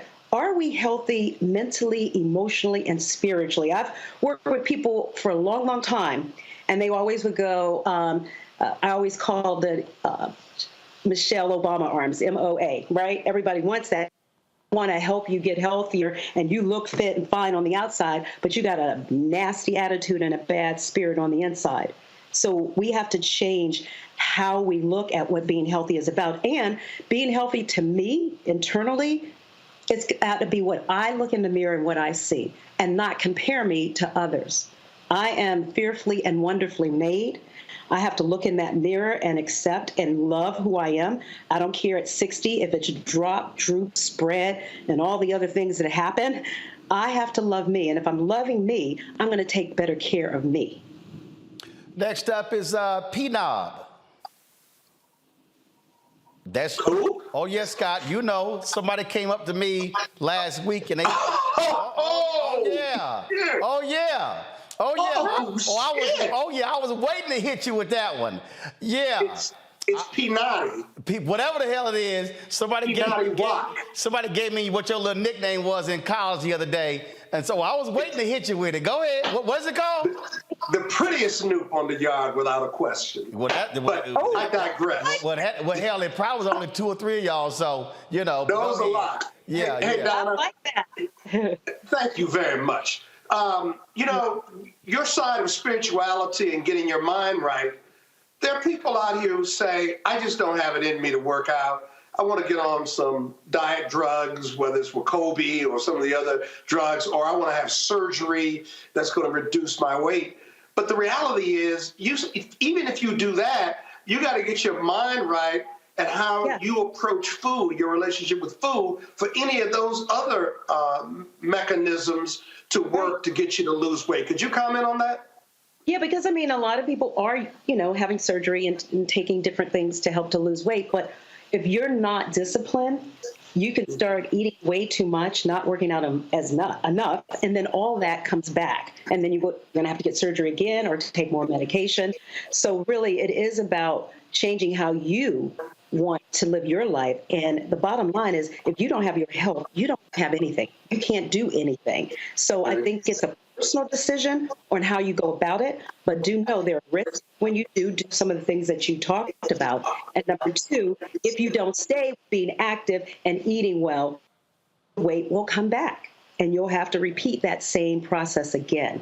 And that's what we're talking about. We don't want to break the cycle of bad habits. We want to increase and get new habits established. And it does take work. But here's the thing. You got to be sick and tired of being sick and tired that you want to change. because you have to want to change more than you want to stay the same, or you just keep doing what you're doing and you get the same results. You have to love yourself enough to say, I want better for me.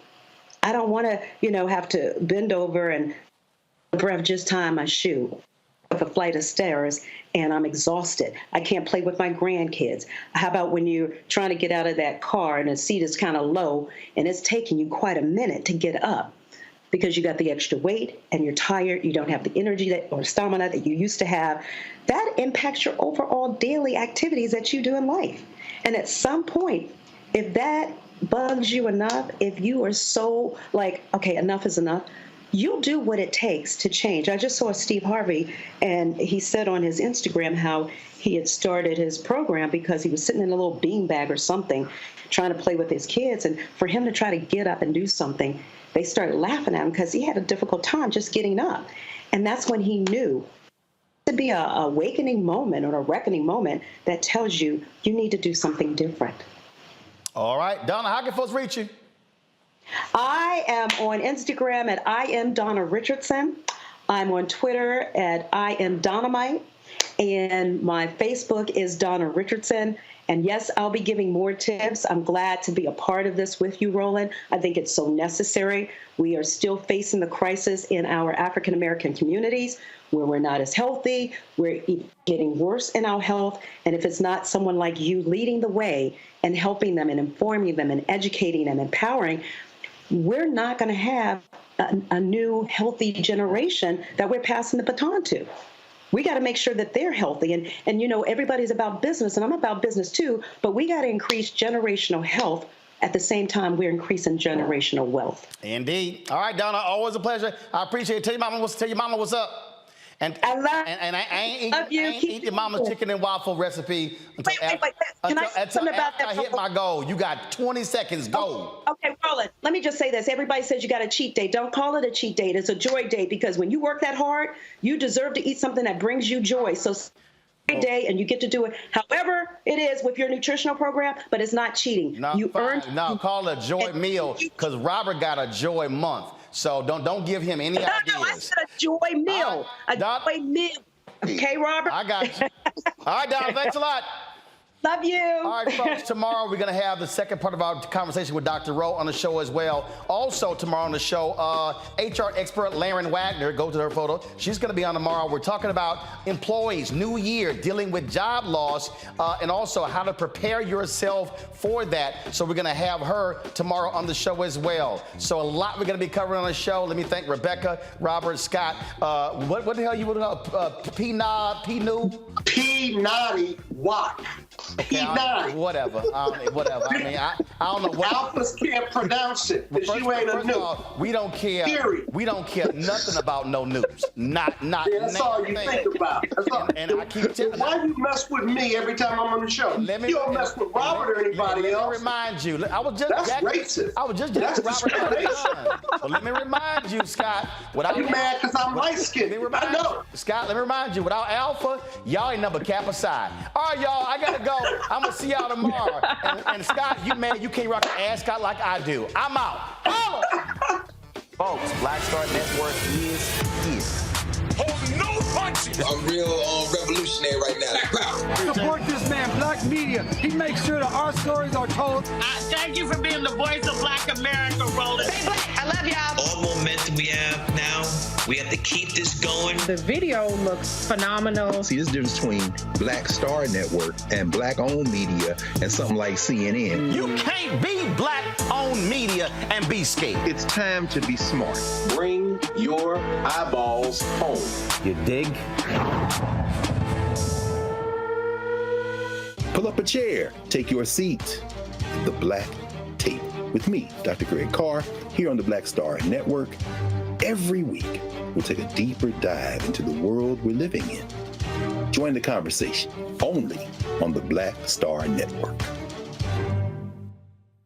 Hi, I'm Dr. Jackie Hood Martin, and I have a question for you. Ever feel as if your life is teetering and the weight and pressure of the world is consistently on your shoulders? Well, let me tell you, living a balanced life isn't easy. Join me each Tuesday on Black Star Network for a Balanced Life with Dr. Jackie. We're all impacted by the culture, whether we know it or not. From politics to music and entertainment, it's a huge part of our lives, and we're going to talk about it every day right here on the